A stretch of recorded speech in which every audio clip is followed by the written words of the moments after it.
With no ceasefire agreed at President Putin and Trump's meeting in Alaska on Friday, Ukrainians suffered another weekend of Russian shelling, with 5 killed and 19 injured overnight. With Trump seemingly persuaded once again by Putin, President Zelenskyy has spent the weekend in Europe, conscious not to repeat February's Oval Office disaster. If you didn't have our military equipment, this war would have been over in 2 weeks. In 3 days, I heard it from Putin, in 3 days. He's been working through strategy with European leaders. Strength in numbers appears to be the plan, with British Prime Minister Keir Starmer, France's President Macron, Italian Prime Minister Giorgia Meloni, and Finland's President Alexander Stubb, NATO Secretary-General Mark Rutte, and EU Commission President Ursula von der Leyen, all set to flank him at the White House as a show of unity. I'm very glad that I'm able to accompany you and other European leaders for the meeting tomorrow that we do have with the US President in the White House. Since the beginning of Russia's brutal invasion, Europe has been at Ukraine's side, united, and we will support you for as long as it takes, for just and lasting peace. Trump has said Zelenskyy can end Russia's war if he wants to, but despite the pair having spoken after the talks, Zelenskyy says he's still unclear on what he's proposing for a peace plan. First of all, I don't know what Putin and President Trump actually talked about. I want President Trump to tell me a lot of details, and then to the European leaders. The fact President Trump gave a signal about security guarantees is much more important to me than Putin's thoughts, because Putin will not give any security guarantees. Security guarantees are a strong army, and only Ukraine can provide that. That the United States... Trump's special envoy Steve Witkoff has told US media that Putin had agreed to possible NATO-like security guarantees for Ukraine, with European allies from the so-called Coalition of the Willing expected to offer support and EU membership in the process. But territorial issues remain a sticking point, with Trump saying Ukraine must give up its claims over Crimea, which Russia illegally annexed in 2014. On this, Zelenskyy is taking a harder line, with Putin agitating to keep some of the territory his forces have taken since 2022. Since the territorial issue is so important, it should be discussed only by the leaders of Ukraine and Russia at the trilateral Ukraine, United States, Russia. So far, Russia gives no sign that trilateral will happen, and if Russia refuses, then new sanctions must follow. Russia currently occupies almost 20% of Ukrainian territory in the south and east of the country. Vladimir Putin wants Ukraine to withdraw from the whole of Luhansk and Donetsk, regions known as the Donbass. That would mean handing over Ukraine's heavily fortified fortress belt, vital for protecting the rest of the country. And major cities like Kramatorsk and Slovyansk, which thousands of Ukrainian soldiers have died trying to defend.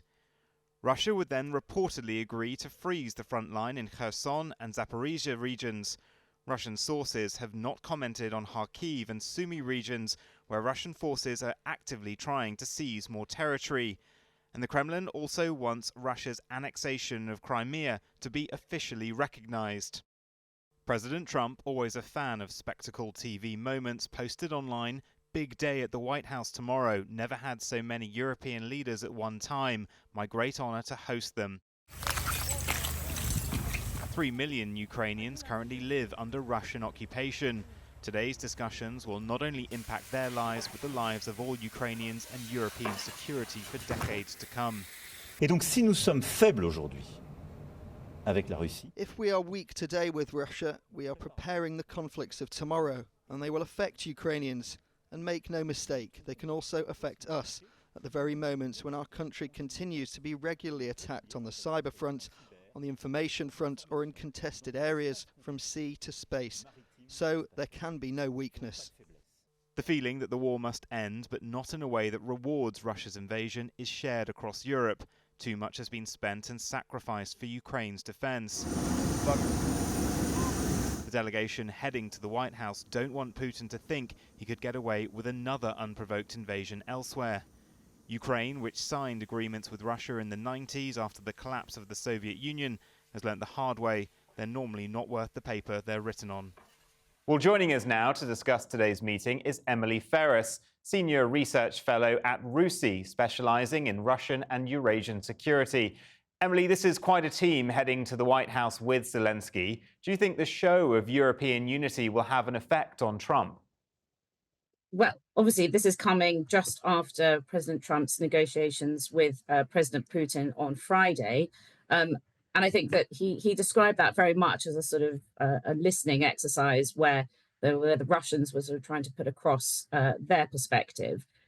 It'll be very interesting today to see how much of that perspective Trump is willing to talk to the Europeans about, and whether there is any wiggle room over territory.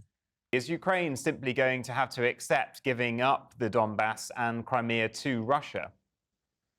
Well, it certainly seems that that is Russia's intent. A really important win for Russia would be to sort of be able to push more deeply into Ukrainian territory. Because the Russians have been able to make quite good headway on the battlefield over the last few weeks, their summer offensive has done reasonably well, and they're taking villages and towns across Ukraine reasonably speedily. That means that Russia's interest in coming to the table and having the front line crystallize where it is at the moment is very limited. So from the Russian perspective, what they would prefer is to be able to drag out these negotiations so that any discussion of territory is kind of kicked into the long grass. And how much of a blow is it to Ukraine that after that meeting on Friday, Trump is seemingly ruling out NATO membership? And what do you make of these sort of mooted NATO-like security guarantees?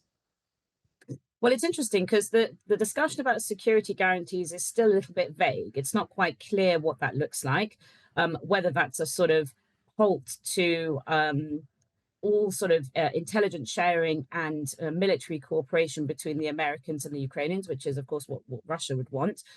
Whether that means that there are troops to be stationed in Ukraine to protect Ukrainian territory from a future Russian incursion. But then there's a conversation around, I suppose, the legality and the nationality of those troops, whether that's something for the OSCE, whether Russia would accept that. But of course, whether the Ukrainians would accept that as well, because the Russians are also in the OSCE. So there's a bit of a problem around what the security guarantees actually mean and what that means for the future of Ukraine. Ultimately, Ukraine has signed agreements with Russia before in the 90s, which Putin has torn up systematically over the past decade or so. What is it that can reinforce a potential peace plan now? Well, I think part of the problem is that any kind of peace plan that is agreed to at the moment doesn't necessarily preclude Russia from attempting the same in a few years' time. And that, I suppose, is one of the bigger questions at the moment, which is Russia buying time? And will there just be an attempt in another few years' time for them to rearm and reconstitute and then attempt something similar in a few years' time? And Ursula von der Leyen, who is heading to the White House today with Zelenskyy, has said EU membership is still in the works. It's being fast-tracked. Could that be another line of defense for Ukraine? Well, it would be interesting to see whether, with a range of options on the table, whether EU membership would perhaps be something that Russia would be willing to compromise on.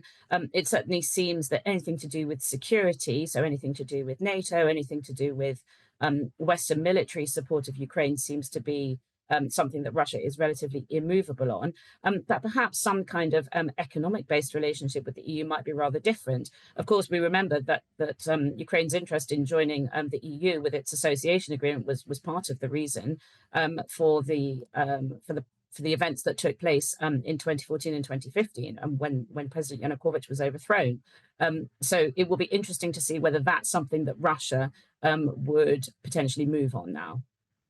And Vladimir Putin will have likely been pretty happy with how things went in Alaska, much of the coverage over the weekend saying that he was the big winner.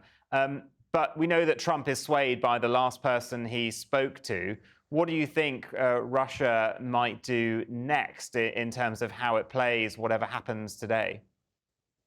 Absolutely. I think that the coverage of this in the Russian media has been highly positive. It's being hailed as a sort of historic moment, I suppose, a sort of reset between Russian and US relations. But I think what's kind of key is that the discussion of Ukraine is very far down the agenda of what, first of all, what Putin wanted to discuss, and second of all, how that's being reflected in the press. It's mostly devoted to the bilateral relationship. And of course, it's going to be very interesting to see from there whether they're able to build on that framework, have another meeting in the next few months. Obviously, Putin said next time in Moscow, but we don't know whether anything like that's confirmed or even on the table.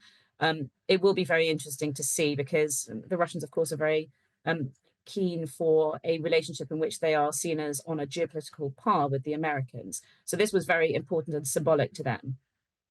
Emily Ferris, Senior Research Fellow at RUSI, thank you very much.